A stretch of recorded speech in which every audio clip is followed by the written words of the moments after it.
एक बार की बात है, एक पति पत्नी बहुत प्रेम पूर्वक रहते थे। पति एक सफल व्यवसायी था और पत्नी गृह लक्ष्मी। एक दिन पति के व्यवसाय में घाटा हुआ और वह कर्ज में डूब गया। पति चिंतित रहने लगा, पर पत्नी उसका हौसला बढ़ाती रही। एक दिन पति ने पत्नी से कहा कि वो उसे तलाक देना चाहता है। पत्नी आश्चर्यचकित हुई और पूछा कि क्यों। पति ने कहा कि वह उसका बोझ नहीं बनना चाहता। पत्नी ने बहुत समझाया, पर पति नहीं माना। अंत में पत्नी ने कहा कि वह तलाक के लिए तैयार है, पर एक शर्त पर। पति ने पूछा कि क्या शर्त है। पत्नी ने कहा कि वह उसे 1 वर्ष का समय दे और उस दौरान वह जो भी करे वह कोई सवाल न करे। पति सहमत हुआ। अगले दिन पत्नी ने नौकरी शुरू कर दी और देर रात तक काम करती रही।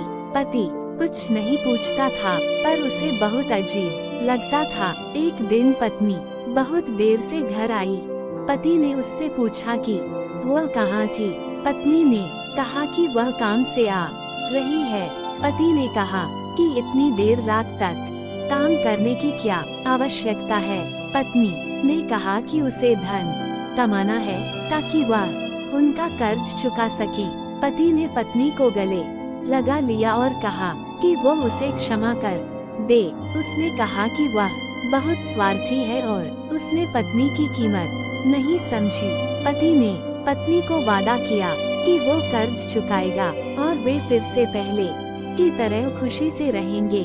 अच्छा विचार। इस कहानी से हमें ये सीख मिलती है कि हमें अपने जीवन साथी की कद्र करनी चाहिए और उनका बोझ बनने के बजाय उनका साथ देना चाहिए। जीवन में उतार चढ़ाव आते रहते हैं, पर अगर हम साथ मिलकर चले तो हर मुश्किल का सामना कर सकते हैं।